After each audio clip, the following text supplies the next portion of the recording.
Boa noite, amigos. É um prazer enorme estarmos novamente preparando o estudo. Hoje nós vamos preparar e compartilhar o estudo para o Núcleo de Estudos Espíritas Chico Xavier. E o tema de hoje nós vamos falar sobre Livro dos Espíritos, questões 76 a 92, Origem e Natureza dos Espíritos. Então vamos fazer um preparo e vamos começar o nosso estudo. Do livro Jesus no Lar, do médium Francisco Cândido Xavier, pelo espírito Nélio Lúcio. O Filho Ocioso, capítulo 37. Reportava-se à pequena assembleia a variados problemas de fé em Deus, quando Jesus, tomando a palavra, narrou complacente. Um grande soberano possuía vastos domínios, terras, rios, fazendas, pomares e rebanhos eram incontáveis em seu reino prodigioso. Vassalos inúmeros serviam-lhe a casa.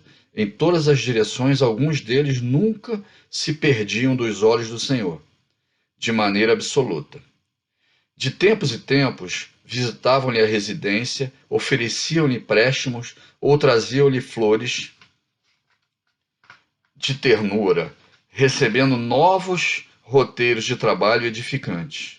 Outros, porém, viviam a bel prazer nas florestas imensas, estimavam a liberdade plena com a declarada indisciplina. Eram verdadeiros perturbadores do vasto império, porquanto, ao invés de ajudarem a natureza, depredavam-na sem comiseração.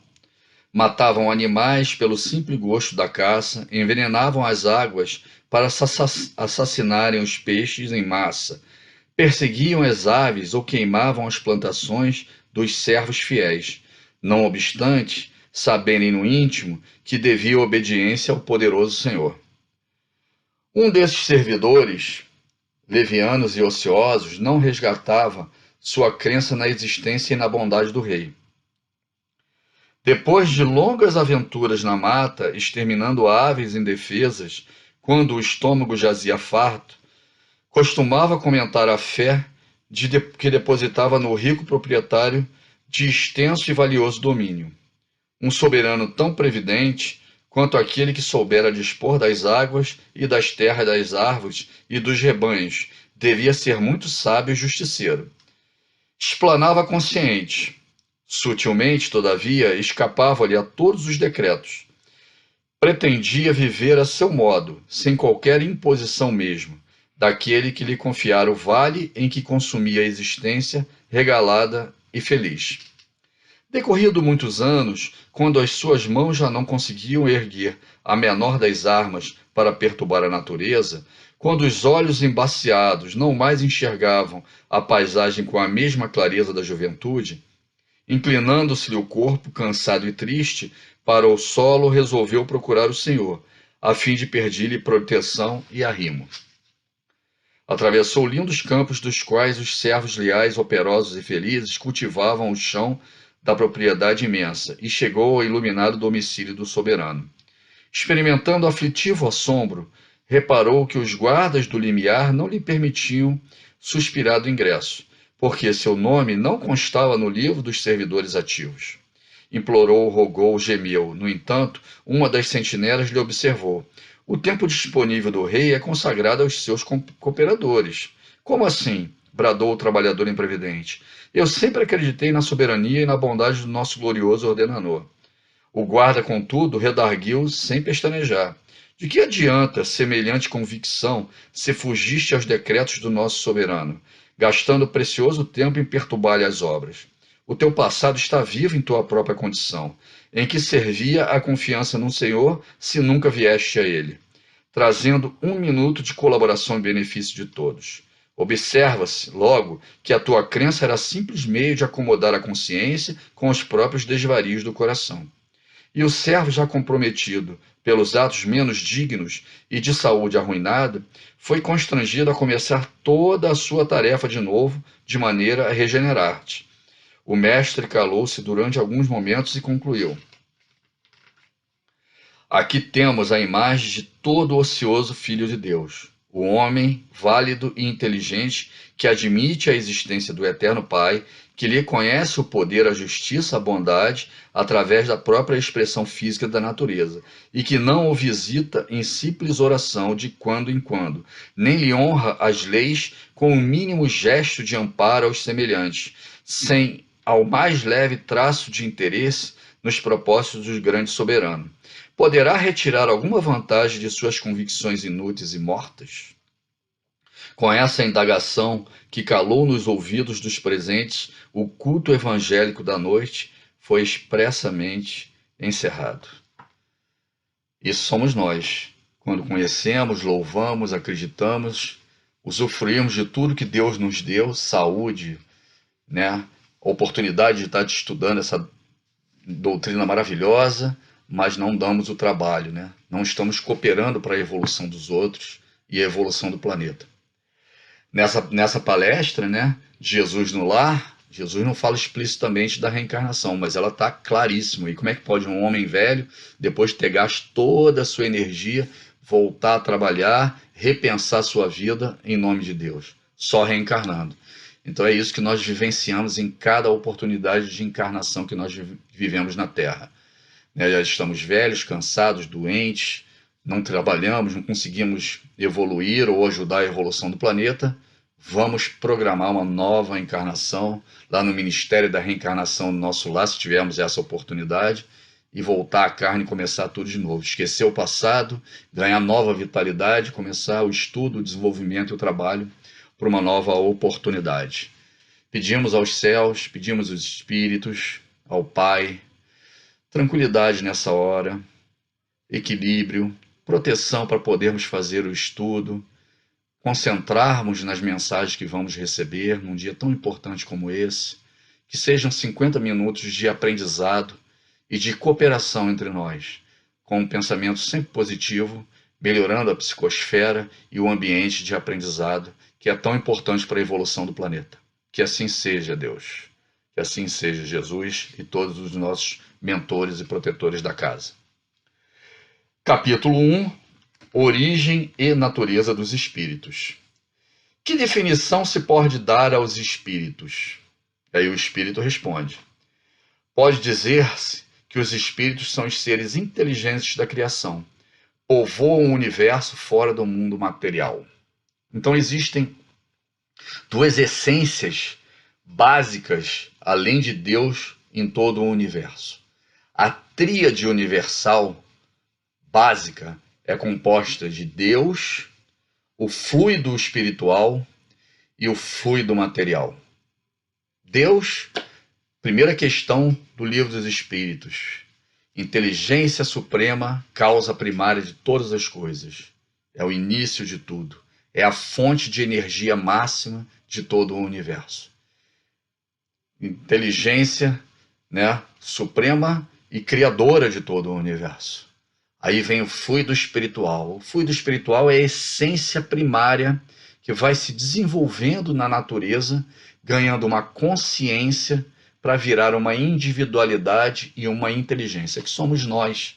Nós como espíritos, dentro de cada um desses corpos que nós conhecemos. Dentro de cada um dos animais, dentro de cada um dos vegetais e dentro da natureza como uma potência que um dia vai ganhar capacidade orgânica ou inteligência orgânica para migrar para um vegetal, depois para um animal, onde ele anima um corpo, até chegar num ser humano e até a angelitude, quando nos livrarmos de qualquer necessidade de evolução material, que é o fluido material. E o fluido material, que nós espíritas conhecemos como fluido cósmico universal, ele começa na natureza como fluido cósmico e vai ganhando, né, na metafísica essa condição de subatômica, atômica, células e a matéria que toda nós conhecemos.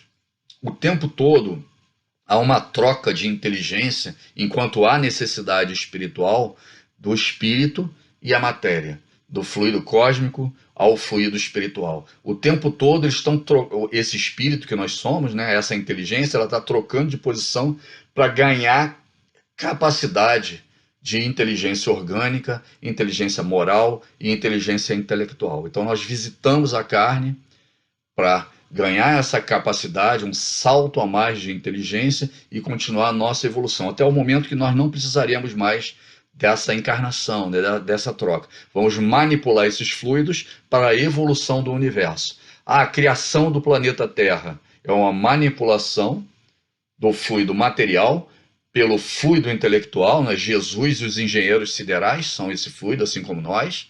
Então eles manipularam a energia material para criar um planeta e criar a nossa escola, que é o planeta Terra. Criação de novas estrelas, né? de novas potências universais, para quê? Para a geração dessa inteligência e a matéria trocando com ela e criando novas individualidades no universo. A individualidade que somos nós é uma capacidade de pegar essa essência da inteligência universal e transformá-la numa individualidade que eternamente vai existir. Então a primeira questão é essa. O que é o espírito? O espírito é a forma inteligente e individualizada do universo. Os espíritos são seres distintos da divindade ou serão simples emanações ou porções dessa e por isso denominadas filhos de Deus? E aí o espírito responde, como sempre, direto e reto, né? Meu Deus, são obras de Deus, exatamente qual a máquina é a do homem que a fabrica. A máquina é obra do homem, não é o próprio homem. Sabes que quando faz alguma coisa bela, útil, o homem lhe chama de filha, criação sua. Pois bem, o mesmo se dá em relação a Deus. Somos seus filhos, pois o que somos, sua obra. Então nós fazemos parte dessa centelha divina, mas somos individualidades distintas de Deus, obviamente. Deus está dentro de nós, na nossa consciência e como Pai Criador.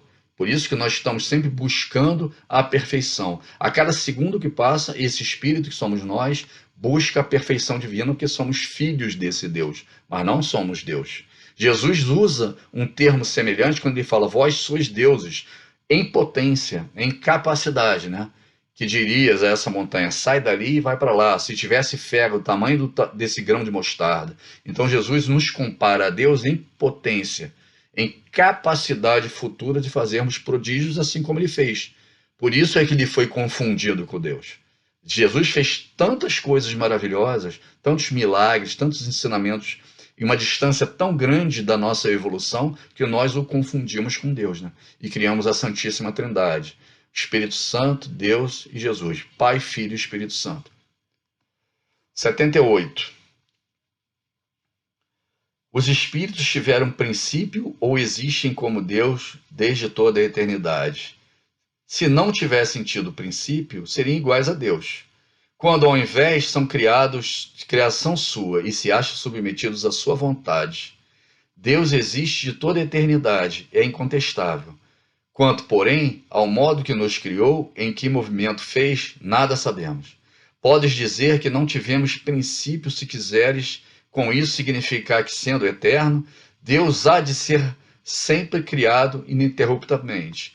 Mas quando e como cada um de nós foi feito, repito-te, nenhum o sabe. E aí é que está o mistério. O que nós sabemos pelo livro dos Espíritos e a Gênese é: nós somos uma potência energética que começa a ser aglutinada e ganhar condição de evolução no reino mineral. Talvez por isso o Espírito da Verdade diga que nós não sabemos o exato momento da criação de cada um de nós. Porque somos como uma energia, uma pilha, uma bateria de carro dentro da natureza, no reino mineral. Então a gente está sendo trabalhado ali há muitos e muitos anos por esses engenheiros do plano espiritual para ganhar potência um dia e migrar do reino mineral para o reino vegetal. No vegetal a gente ganha capacidade de desenvolvimento celular, de troca com a natureza, né? Gás carbônico, fotossíntese. Então a gente começa a elaborar células, desenvolver células e começa a seguir um código genético. Essa é a grande diferença da nossa evolução. Por que nós precisamos passar pela carne? Por que precisamos passar pelo reino vegetal e o reino animal? Porque essa energia ela começa a usufruir do ganho genético. Então o código genético decide o que nós vamos fazer.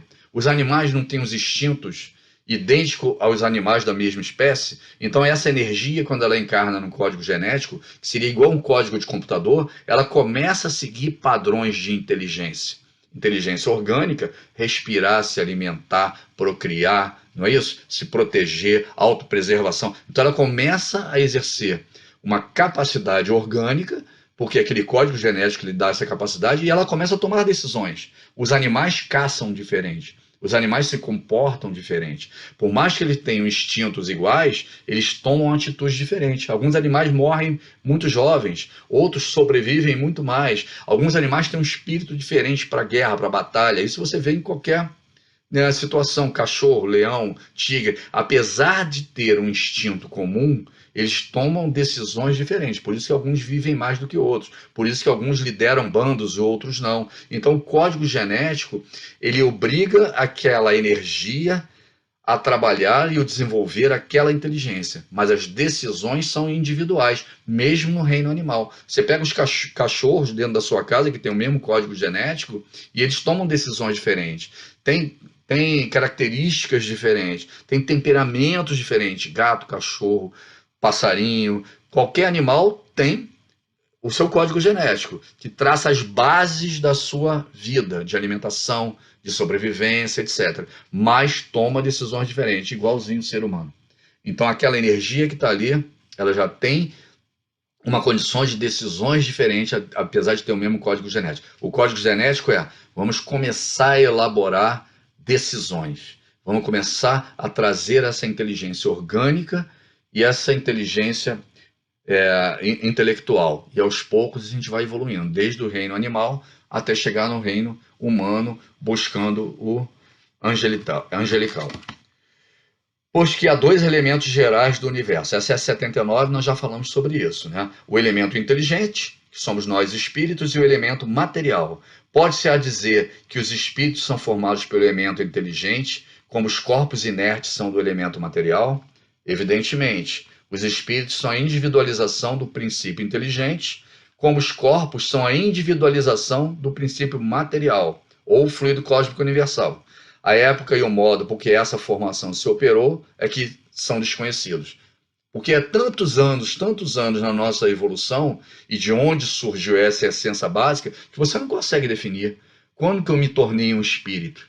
Em que reino eu me tornei um espírito? Em que momento eu me tornei uma individualidade? Você teria que voltar a regredir a muitas e muitas e muitas encarnações, e isso seria impossível de você precisar, provavelmente. Por isso que o espírito fala dessa forma.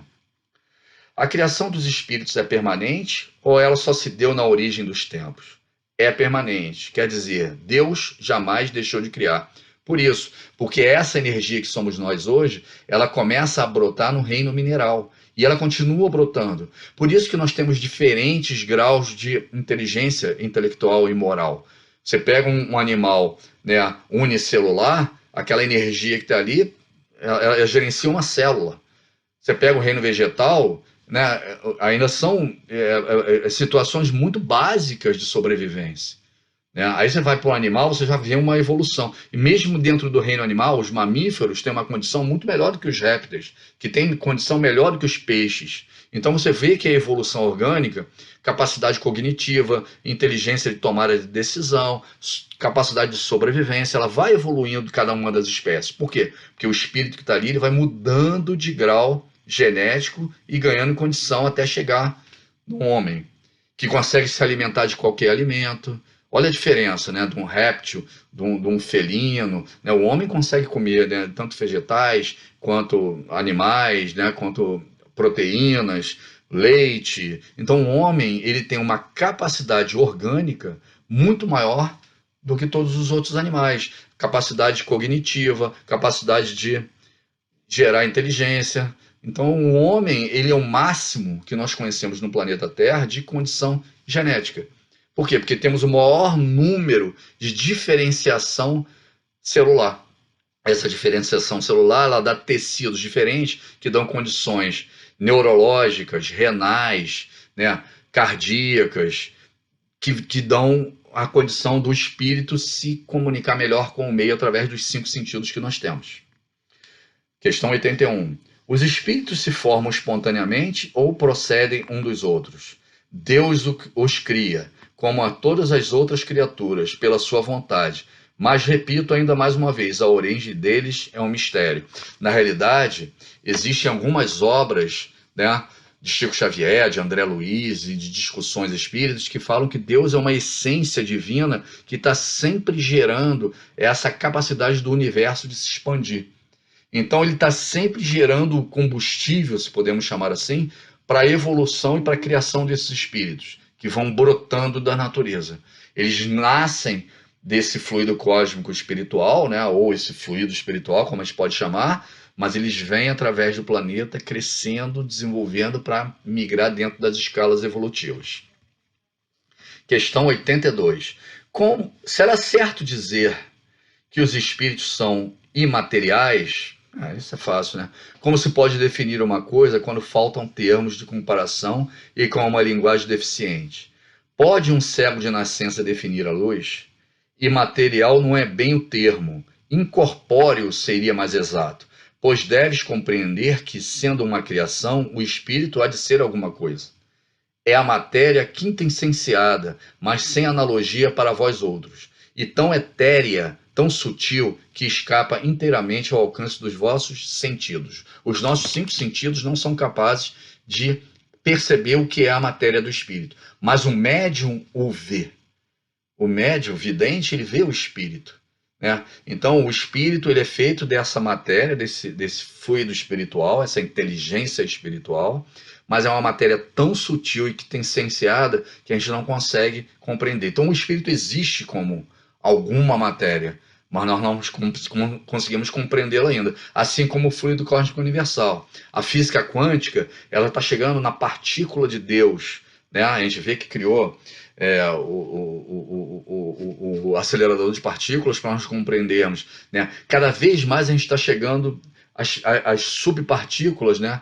Que é a física, a mecânica quântica, a física quântica, mas a gente ainda não chegou no fluido cósmico universal, da mesma forma que não conseguimos ainda compreender o que é a essência de um espírito, que deve estar muito próxima, né, dessa essência do fluido cósmico universal, já que são criações divinas e que são a base de tudo que nós conhecemos. 83. Os espíritos têm fim? Compreende-se que seja eterno o princípio, de onde eles emanam. Mas o que me perguntamos é se as suas individualidades têm um termo, e se, em dado tempo, mais ou menos longo, o elemento de que são formados não se dissemina e volta à massa de onde saiu, como sucede com os corpos materiais. É difícil conceber-se que uma coisa que teve começo possa não ter fim. Uma ótima pergunta, né? Será que o espírito tem fim um dia? Há muitas coisas que não compreendeis, porque tendes limitada a inteligência. Isso, porém, não é razão para que as repilais. O filho não compreende tudo que é seu pai é compreensível, nem o ignorante tudo que o sábio apreende. Dizemos que a existência do espírito não tem fim. É tudo que podemos por agora dizer. Na realidade, o espírito está dizendo: não vai ter fim. Depois que você se torna uma individualidade, você só vai evoluindo, evoluindo, evoluindo. O que nós compreendemos é que Jesus, por exemplo, não tem uma forma humana, assim como ele teve quando encarnou entre nós. Ele vai se tornando uma energia tão ligada ao resto da natureza que ele é quase como uma estrela. Ele não tem um perispírito. Então ele vai desenvolvendo uma capacidade de expandir com a natureza, que é uma capacidade solar, né? Que é a morada dos espíritos puros. É uma energia pura ligada a todo o universo, recebendo, né, as emanações de Deus e repassando essas emanações para a nossa evolução. Então é mais ou menos isso que o Espírito diz. Olha, com o tempo, essa individualidade que você conhece hoje, com esses pequenos problemas, com esse ego, né, com essas decisões, com essas culpas e necessidades de evolução no passado, elas vão deixar de existir.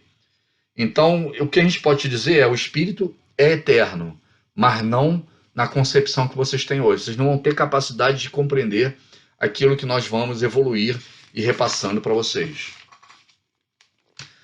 Questão 84. Os espíritos constituem um mundo à parte, fora daqui do que vemos?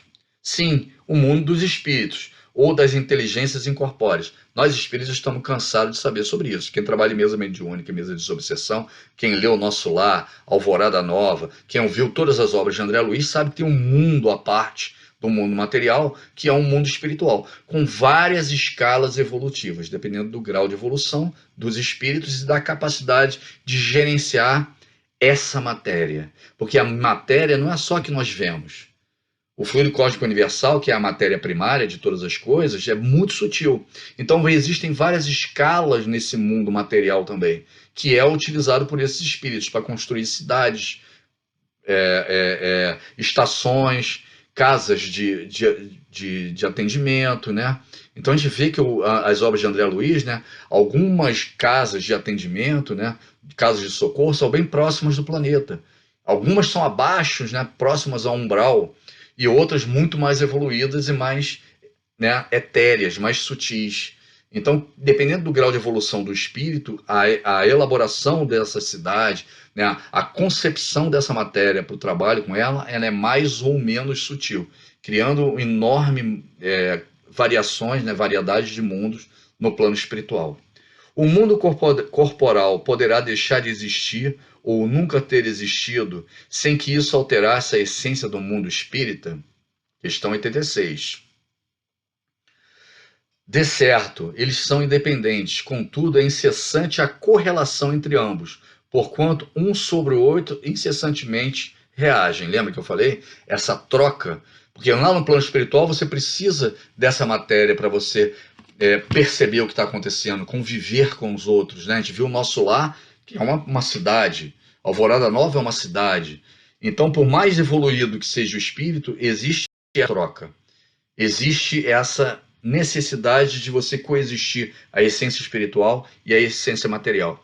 Até nos mais altos graus de evolução, né? Se o Sol, que é uma estrela, né, acho de quinta grandeza, e ela é feita de matéria, né, os fótons são matérias, todas essas submoléculas que compõem essa energia estelar são matérias, e lá é a morada do espírito puro, é mais uma prova que por mais evoluído que seja o espírito, ele continua existindo, morando, convivendo com matéria. Então o tempo todo há uma troca desse fluido material e o fluido espiritual. O tempo todo existe essa correlação, essa necessidade de evolução de ambos, né? Um sendo utilizado para a evolução do outro. Eu pulei uma pergunta que é: qual dos dois, o mundo espírita ou o mundo corpóreo, é o principal na ordem das coisas? O mundo espírita, que preexiste e sobrevive a tudo. Na realidade, nós fomos criados por espíritos que estão no mundo espiritual. A primeira, né, conjunção de espíritos puros aqui no planeta Terra foi para a formação do planeta Terra. E Jesus já era um desses espíritos, engenheiro sideral. Então, o que nós temos aqui e conhecemos, ele começa no plano espiritual. O plano espiritual é que cria as bases, né, que faz a arquitetura que nós somos aqui na carne. O nosso corpo genético aqui no planeta Terra foi criado através desses engenheiros genéticos do plano espiritual. Existem já matérias, né, científicas comprovando que provavelmente a nossa essência genética ela foi enviada de outro planeta, que ela veio dentro de cometas que caíram aqui no nosso planeta, principalmente nos mares, nos oceanos, e a partir dali foram formando as criaturas que geraram depois de milhões de anos o que nós somos hoje.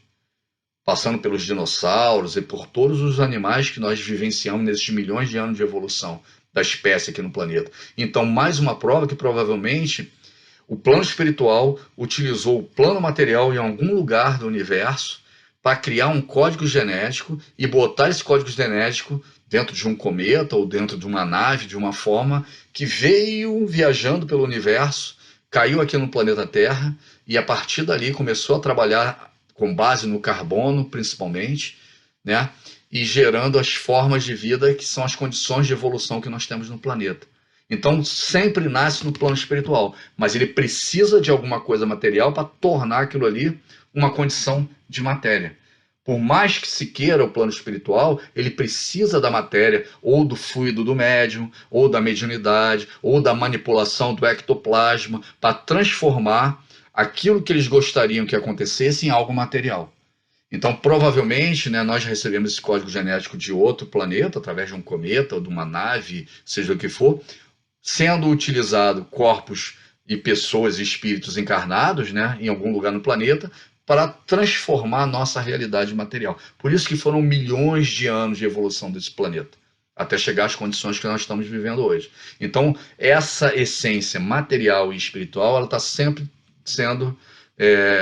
tendo trocas de inteligência. Por quê? Porque o espírito, por mais influência que ele consiga trazer, por mais poder que ele tem, ele precisa de uma ordem material para fazer. Lembra quando Moisés foi utilizado pelos espíritos superiores para trazer os 10 mandamentos? Precisa do médium. Você precisa manipular fluidos. Chico Xavier, por mais maravilhoso que ele fosse, sem Emmanuel, sem Neio Lúcio, sem André Luiz, ele não ia conseguir trazer essa matéria. E a recíproca é verdadeira. O que seria André Luiz para nós sem Chico Xavier? Chico Xavier, naquele momento, é um espírito que está na matéria. E é um espírito sendo utilizado por um espírito que está fora da matéria para trazer toda essa condição. O que seria Kardec sem as médiums? Esse é um outro exemplo. Então, o plano espiritual, por mais essencial que ele seja, por mais que ele seja o princípio pré-existente, ele precisa da matéria para ele transformar algo que ele gostaria de fazer, para a sua própria evolução. Todos nós já sabemos, espíritas, que Emmanuel está encarnado. Então, Emmanuel preparou, enquanto está no plano espiritual, a volta dele num mundo melhor, numa condição melhor. Se Emmanuel é espírita hoje, ele nem lembra, talvez ele nem lembre que ele era Emmanuel e está no plano espiritual, está lendo as próprias obras e trabalhando em cima delas. Olha que beleza isso do plano espiritual. Então, essa troca da energia e da necessidade do mundo espiritual e o mundo material é para a sua própria evolução.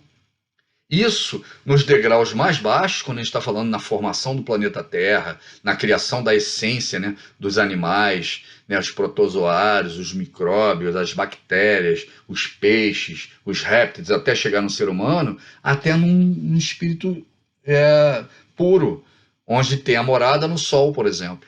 Então, o tempo todo há uma necessidade e há uma troca de inteligência entre o mundo espiritual e o mundo material. Hoje você está no mundo espiritual, mas como é que você vai influenciar o mundo material se você não tem um médium aqui?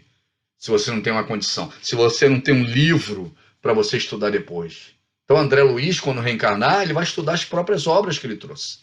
Né? O Lúcio é a mesma coisa. Emmanuel já está encarnado. A mãe de Chico Xavier, a mãe materna mesmo, né, de carne de Chico Xavier, já reencarnou desde o ano 2000. Né? E ainda vai receber o marido de novo, né, que era o pai do Chico, e a madrasta dele, a segunda madrasta que cuidou tão bem dele, para resolver questões familiares. Então, olha, como é que é? Ela estava no plano espiritual, influenciando no plano material, Chico recebendo as informações dela, recebeu a intuição, recebeu a nova mãe, né, uma nova madrasta, trabalhou ele, desencarnaram e agora elas vão voltar para ter as mesmas condições ou aproveitar coisas que eles próprios plantaram aqui. Então, o plano material e o plano espiritual, as inteligências espirituais usam o plano material o tempo todo para a sua evolução. Num estágio só não é suficiente, vamos utilizar o segundo ou o terceiro. Já chegamos ao ponto de não encarnar mais, agora temos que trabalhar em estrelas, temos que trabalhar numa energia quintessenciada, vamos preparar novos mundos, vamos criar novos espíritos, vamos ajudar Deus nessa criação, nessa evolução espiritual do universo, porque o universo tem que estar em expansão. E expansão não é só energia, é inteligência também. Forma e ubiguidade dos espíritos. Os espíritos têm forma determinada, limitada e constante? Para vós não. Para nós, sim. O espírito é, se quiserdes, uma chama, um clarão ou uma centelha etérea. Na Gênese de Kardec, ele dá esse exemplo também, que o espírito é como se fosse uma chama de uma vela, que você não consegue ver direito como é. Mas como esse espírito encarna num ser humano, ele tem a visão do corpo humano e gera aquela energia, as moléculas que compõem esse corpo biológico, inclusive os problemas e as dificuldades desse corpo, ele gera um corpo quase material que nós chamamos de corpo psicossomático ou perispírito. E esse perispírito tem a forma. E aí, se você pega essa chama e coloca uma forma ao redor dela, é como se você colocasse um papel celofane, por exemplo, numa lâmpada. Ele abafa um pouco aquela capacidade de energia e você começa a ver a forma desse espírito. Quanto mais evoluído, menos energia e menos moléculas ele tem ao redor e mais ele se parece com uma chama ou uma lâmpada. Assim é Jesus. Jesus ficou muitos e muitos anos, milhares de anos, apagando essa chama, criando um ambiente para ele voltar a ter um perispírito. E ele só aguentou ficar 33 anos entre nós. Ele não aguentava mais do que isso. Era muito difícil para aquela chama ficar contida dentro desse invólucro material que depende de um perispírito. Vamos lá. Essa chama ou centelha tem cor? Tem uma coloração que para vós vai do colorido escuro e opaco a uma cor brilhante, qual a do rubi, conforme o espírito é mais ou menos puro. É o que eu falei. Enquanto você está muito preso às coisas materiais, né, essas lembranças, às necessidades do corpo físico, mais você tem moléculas ao seu redor. Quem trabalha em mesa mediúnica consegue perceber isso. Tem muitos espíritos que vêm na mesa mediúnica, não conseguem enxergar, não conseguem escutar, não conseguem se compreender como espírito sem um corpo humano. Então ele vem muito desequilibrado, ele vem se debatendo, ele vem chorando e não consegue concatenar as ideias, a inteligência dele. Ele é um princípio inteligente, mas ele não consegue concatenar as ideias porque ele perdeu o cérebro, perdeu a visão, o olfato, paladar, a audição. Então ele dependia tanto do corpo biológico dele, ele tinha tanta certeza que ele era aquele corpo e não espírito, que ele não consegue sobreviver no plano espiritual. Ele fica totalmente aturdido, perturbado, desequilibrado. Aí ele vem no corpo do médium, o que ele usa? Ele usa o aparelho mediúnico. Ele usa os 5 sentidos do médium para conversar com você, que é o doutrinador, né, da mesa. E aí ele consegue ter a consciência, o que eu estou fazendo aqui? E aí te escuta, fala com você, chora, se reequilibra. Então ele sai da mesa mediúnica numa condição melhor do que entrou. Por quê? Porque ele teve uma oportunidade novamente, já que o corpo biológico dele já foi consumido, né? Ele perdeu o corpo biológico, desencarnou, dele usar um outro corpo biológico para ter aquele choque e tentar voltar a ser a sua consciência. Então, quanto mais evoluído o espírito, ele já desencarna e não precisa de um médium ou de um corpo biológico para ter a consciência do que ele é. Eu sou um espírito. Eu sou uma inteligência que estava utilizando temporariamente aqueles órgãos que me davam os 5 sentidos. Enquanto o espírito mais atrasado, que encarnou menos vezes, teve menos oportunidade, ele fica em total desequilíbrio. Então, o perispírito daquele espírito ele é mais denso, ele tem mais moléculas que o ligam a esse corpo físico do que o outro. E Jesus, ele não tinha molécula nenhuma. Jesus já estava como um engenheiro sideral, já na morada do Sol. E ele vem, precisa se condensar, precisa se preparar para voltar a ter aquela capacidade de encarnar num corpo biológico e de usar esses 5 sentidos, né, para toda a matéria que ele trouxe para a gente, enquanto encarnado, e mudou a história do planeta. Os espíritos gastam algum tempo para percorrer o espaço? Sim, mas os fazem com a rapidez do pensamento. Então, tudo é tempo, mas é um tempo ínfimo, né, para você percorrer o espaço, porque é a rapidez do pensamento. O espírito que se transporta de um lugar para outro tem consciência da distância que percorre dos espaços que atravessa ou é subitamente transportado de um lugar até onde quer ir? Tá-se uma e outra coisa. O espírito pode perfeitamente, se o quiser, inteirar-se da distância que percorre, mas também essa distância pode desaparecer completamente, dependendo isso da sua vontade, bem como da sua natureza mais ou menos depurada. É igual um carro muito pesado, um caminhão muito pesado, né, um avião lotado. Quanto mais pesado de molécula, menos evoluído você é. E mais difícil você é de se locomover, de você pensar, de você agir, né? Quanto mais etéreo é o teu perispírito, quanto mais puro você é, quanto menos dependência você tem da matéria, mais rápido você viaja, você faz. É igualzinho a física quântica está provando hoje. Que uma viagem de um elétron que está sintonizado com o outro, ele pode estar a bilhões de anos-luz daqui, e quando você altera um, o outro altera imediatamente lá. Por quê? Porque a matéria é tão etérea que ela acaba vencendo o espaço-tempo. Ela cria mecanismos que ela não usa a mesma distância temporal ou material que nós conhecemos para chegar de um ponto a outro. A gente começa a compreender isso até na física atual, né? Menos atrito num carro de Fórmula 1, né, por causa da aerodinâmica, etc., ele consegue fazer a mesma distância, às vezes com o mesmo motor, a mesma condição, muito mais rápido do que um outro carro. Então, quanto menos peso você tem, menos molécula você tem dentro do teu perispírito, né, é como se fosse uma aerodinâmica temporal, que lá não é o oxigênio, não é o atrito dos pneus, etc., mas é uma aerodinâmica de moléculas. Então, melhora esse tempo e espaço para você percorrer uma distância. Então é isso que nós começamos a compreender agora, e quem está estudando e acompanhando a física quântica já começa a ver algumas verdades, que em alguns pensamentos ou algumas moléculas, esse tempo de anos-luz, por exemplo, não existe. Que existe por fóton, né? Você às vezes vê uma estrela, que é uma molécula, né, do fóton chegando aqui, que leva milhões de anos para chegar. Dependendo da submolécula que você está falando, essa condição já não existe. Quer dizer, até o fóton, que é a velocidade mais conceituada, né, que a gente consegue, né, através de Einstein, que a gente conseguiu criar o ambiente que é a velocidade da luz, hoje a gente já começa a compreender que existe velocidade de moléculas maiores do que essa, mas que nós não conseguimos ainda exercitar e comprovar.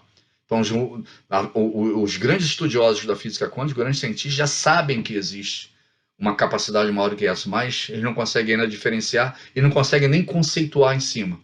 Então eles continuam batendo, né, no limite da velocidade da luz por falta de competência nossa, ou de condição ainda intelectual, né, de matéria, de exercitar algo que seja mais rápido do que a luz, para vocês terem uma ideia. Vamos lá. Já estamos acabando, né? A matéria opõe obstáculos aos espíritos? Nenhum. Eles passam através de tudo. O ar, a terra, as águas e até mesmo o fogo lhes são igualmente acessíveis. Na realidade, essa pergunta de Kardec é da matéria que nós conhecemos no planeta Terra. Então ela não opõe porque o espírito passa por entre ela. Isso aqui é muito grosseiro para o espírito. As moléculas dessa matéria não conseguem, mas no plano espiritual existem matérias mais quintessenciadas, mais etéreas, que são manipuladas e que geram outras condições diferentes para o espírito. Última questão. Caiu aqui meu microfone. Tem os espíritos o dom da ubiguidade? Por outras palavras, um espírito pode dividir-se ou existir em muitos pontos ao mesmo tempo? Ótima pergunta. Não pode haver divisão de um mesmo espírito, mas cada um é um centro que irradia para diversos lados. Isso é que faz parecer estar um espírito em muitos lugares ao mesmo tempo. Vê o sol? É um somente. No entanto, irradia em todos os sentidos e leva muito longe seus raios. Contudo, não se divide. Dizem, né, e eu já ouvi isso em muitos lugares e não consigo conceituar explicitamente aonde está escrito. Mas eu já vi muitas palestras e muitas casas espíritas, inclusive na federação, que isso há 10, 15 anos atrás, tá? Que Bezerra de Menezes se manifestava em 35 mil pontos diferentes todas as noites, através das suas falanges, através da presença dele espiritual, para o socorro da humanidade. Então, o próprio Bezerra de Menezes, que é um espírito que está lá na escala evolutiva, num ótimo degrau, ele consegue, por noite, expandir e suportar as falanges que trabalham em nome dele em 35 mil pontos diferentes, por todas as noites. Provavelmente isso já deve estar aumentando agora, isso foi há 15, 20 anos atrás. Então você vê que o espírito ele consegue, apesar de ser único, ele consegue irradiar e aparecer e dar conselhos e traçar condições energéticas, né, suportar reuniões, hospitais, um espírito como Bezerra de Menezes. Imagina como Jesus. Por isso que ele diz, né, cada vez que 2 ou mais pessoas estiverem reunidas em meu nome, eu estarei presente. Então, se Bezerra de Menezes, há 15, 20 anos atrás, conseguir irradiar e estar presente em 35 mil lugares diferentes, Jesus está a bilhões de lugares diferentes, pela capacidade espiritual dele, pela altura energética que ele tem. Maria, Mãe Santíssima, é o segundo espírito mais influente ou conhecido, né, no planeta Terra, tanto que ela cuida dos suicidas. Ela também tem uma influência diária sobre bilhões de espíritos, sofredores, o que chamam, né, é a nossa padroeira, por exemplo, né? Então você vê como esses espíritos têm essa capacidade de estar expandindo e presente realmente em vários lugares diferentes ao mesmo tempo, apesar deles serem uma individualidade, serem únicos. São únicos, mas se expandem por muitos lugares. Talvez por isso, na questão anterior, ele tenha perguntado, o espírito ele vai se manter eternamente individualizado? E ele diz, para a sua compreensão, sim, mas não é bem isso que nós queremos dizer. Por quê? Porque eles querem dizer o seguinte, o espírito ele vai ganhando grau de evolução e de amplitude em que em determinado momento ele está interligado com bilhões de espíritos, com bilhões de sóis, né, de energias diferentes no universo, até chegar a uma condição de suportar uma galáxia inteira, né? Jesus é o governador da nossa galáxia já. Então essa evolução espiritual ela vai acontecendo e vai se expandindo e você vai virando quase que uma natureza, né? De tantos espíritos que estão ligados a você, interligados por aquela energia, por aquela condição. Mas quando você direciona uma prece, uma visão, um pensamento, você está se ligando a ele. Você está trazendo essa energia para você. Maria, Mãe Santíssima, Bezerra de Menezes, Jesus ou o próprio Deus. Qual é a oração que Jesus nos ensinou para nos ligarmos direto a Deus? O Pai Nosso, né? O Pai Nosso é essa oração. É uma oração direto a Deus. Então é muito bonito quando você faz o Pai Nosso, porque naquele momento você está falando direto com essa energia maior que rege todo o universo. Você está num planetinha, né? Num sisteminha solar, numa galáxiazinha, porque a Via Láctea é uma galáxia mínima perto das galáxias que nós já conhecemos do universo. Mas através de uma oração, de uma prece, você consegue se comunicar direto ao Criador. Olha que coisa bonita, né? Que Jesus nos trouxe como oportunidade de evolução. Por isso que a prece é tão importante. Todas as aparições que tiveram, de Fátima, por exemplo, ela falava na oração e na prece. Ela é fundamental para a nossa evolução. E esses espíritos que estão intermediando a ida até Deus, eles são o caminho, né? E Jesus dizia isso, eu sou o caminho. Eu sou o caminho para o Pai. Eu sou o caminho para essa concepção. Eu sou o caminho para a evolução de vocês. Por mais que vocês estejam ainda engatinhando nessa evolução, já são uma individualidade. Já estão estudando o que é a essência fundamental do universo. Então nós já demos saltos importantes. Chegar à individualidade é um desgaste, é uma caminhada muito longa para o espírito.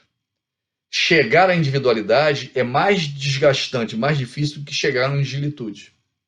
Nós já passamos mais da metade do caminho, cada um de nós. Então a gente às vezes vê um criminoso, vê uma pessoa muito ignorante, cometendo uma série de erros, fala, poxa, esse cara está tão longe da evolução, mas na realidade ele já chegou a um grau enorme de evolução que é a individualidade, que é sair da natureza e ter a condição individualizada de exercer o que você é, com as suas virtudes e seus defeitos. Então você vivenciar a cada dia a prece, a oração, é começar a exercitar o que é ser um ser divino, o que é ser um filho de Deus. É através dela que você movimenta toda essa energia. E é assim que nós vamos terminar a nossa palestra hoje, pedindo a Deus, pedindo a um Pai, a Jesus, aos todos os nossos mentores, que nos amparem, que nos dê condição e tranquilidade para a prece. A prece é tão fundamental. Toda uma palestra como essa, todo um estudo, todos os seminários que nós fazemos não tem o mesmo valor que uma prece de coração puro tem. Para acalmar, para nos tranquilizar, para trazer a essência divina até cada um de nós, para limpar essas moléculas que estão ao nosso redor, na nossa casa, dentro do nosso peito, no nosso perispírito, na nossa mente. Tudo isso é importante a prece.